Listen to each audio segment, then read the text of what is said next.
अब किसी भी वाक्य को बनाने के लिए हमें लकार की आवश्यकता पड़ती है। जैसे हम इंग्लिश में बोलते होते हैं टेंस, प्रेजेंट, फ्यूचर और पास्ट। तो ऐसे ही जब संस्कृत वाक्य बनाते हैं तो उसमें 10 लकार होते हैं। वर्तमान काल, भूतकाल, भविष्य काल, ऐसे ही इन्हें 10 भागों में बांटा गया। तो वर्तमान लट लकार को कहते हैं वर्तमान काल। लोट लकार को कहते हैं आज्ञाकारी। लंग लकार इसको कहते हैं भूतकाल। विधि लिंग यानी चाहिए अर्थ में प्रयोग करते हैं, ठीक है। लिट लकार इसको कहते हैं भविष्य काल। लुट लकार इसको कहते हैं भविष्य, अत्यंत भविष्य। आशीर्वाद अर्थ में लिंग लकार आशीर्वादार्थी, ठीक है। लिंग लकार भविष्य हेतु अर्थ में प्रयोग किया जाता है। लिट लकार अत्यंत भूत में प्रयोग किया जाता है। और लुंग लकार यानी सामान्य भूत। ये 10 लकार है। इन 10 लकारों का संस्कृत में बहुत उपयोग होता है, लेकिन संस्कृत को समझने के लिए 5 लकारों का बहुत महत्वपूर्ण है।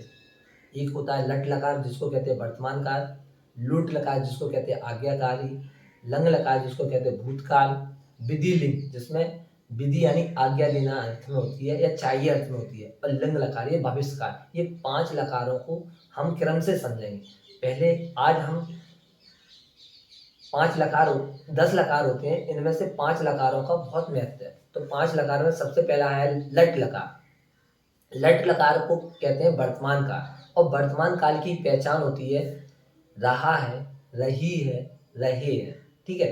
तो वर्तमान काल में जब हम प्रत्यय जोड़ते हैं तो प्रत्यय कौन सा होता है, वाक्य को पहचान लिया, वह है जाता है। तो ता है, ती है, ते है, रहा है, रही है, रहे है, ये जो वाक्य के अंत में लगा रहता है तो इसको कहते हैं वर्तमान काल।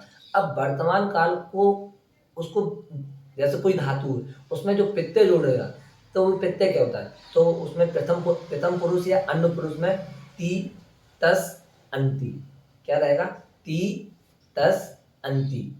फिर उसके बाद मध्यम पुरुष में रहेगा सी थस था, और उत्तम पुरुष में रहेगा आमी, आवास, आमास। तो जो सा आ रहा है वहां, तो सा का हो जाता है विसर्ग। तो ती ताहा अंति, सी था, थ, आमी, आवाह, आमाह। तो ये जब ये 9 हो गए तो इसमें कोई शब्द जोड़ेंगे तो क्या बन जाएगा, पठती, पठताह, पठंती, पठसी, पठताह, पठत, पठामी, पठावह, पठामा।